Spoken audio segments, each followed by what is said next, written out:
Hey everybody, today I'm going to show you how to make flour from wheat, from the actual plant. Now I know you've seen pictures of this, but you've probably never seen a whole field of it. This is winter wheat right down the road from my house. Let me show you a picture. To get wheat flour, first you have to separate the wheat berry from all of this hull, and that's called threshing.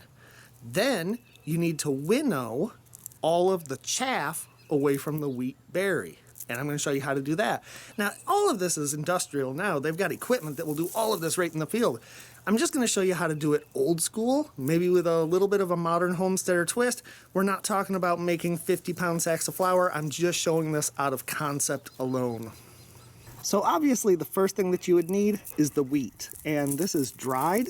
And let me show you a close-up. Each one of these little segments contains a wheat berry, and the wheat berry has a little hull around it. You want to get around all that chaff. Okay, that's called the chaff. You don't want to eat that. So this is what you want, that little tiny piece of wheat, and then this can be ground into flour. You can bake your bread out of it. Now you'll notice 3 of these just popped out. It pops out pretty easily. All right, keep in mind, this is just for proof of concept. This is not an efficient way to do it. This is not the way anybody does it. I'm just showing you how to do the process. So basically, first you need to separate the heads of the wheat away from the stems. Normally you do this with a sickle in the field. I'm just gonna cut the stems. I'm just gonna stick this in the pillowcase. Okay, next, I'm just going to basically thresh it. That means whack it, bang it, try to break all those little seeds off. Sometimes they would use a flail for this. That's a special tool that kind of flails it. I'm just basically beating it against concrete. The other thing I've seen people do is beat it with a stick. There you go, bad wheat, bad wheat.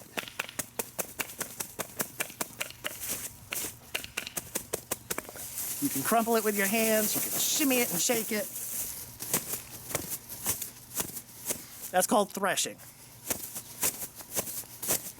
Okay, now that I've threshed it, I'm just gonna dump it out onto the screen.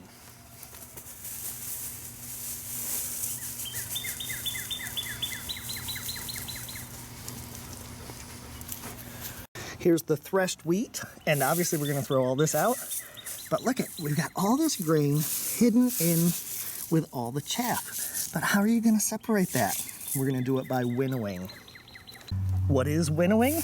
Well, in its simplest form, you would drop the wheat and chaff, and the wind, if it's a windy day, would blow the chaff away, and the wheat berries, being heavier, would fall down onto the ground directly below. So since it's not very windy today, our chaff is not really separating that well, so I've got another idea. All right, let me show you my idea. I've got a fan, I've got a bucket to catch the wheat berries, and all the chaff's gonna fly that way when I turn this fan on. You ready?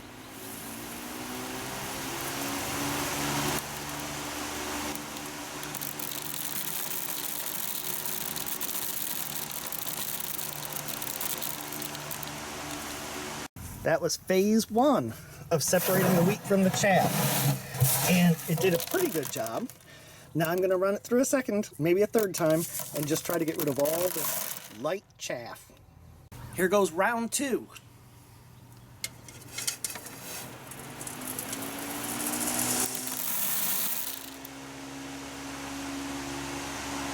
And this is what it looks like after the second exposure to wind.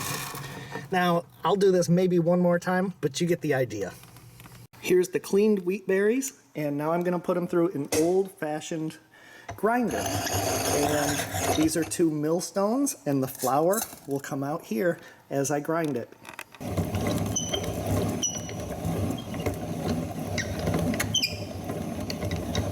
And here we have it, the final product.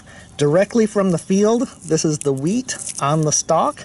And here we have the milled flour ready to make bread or pie crust or dumplings, and it's whole wheat and it's delicious.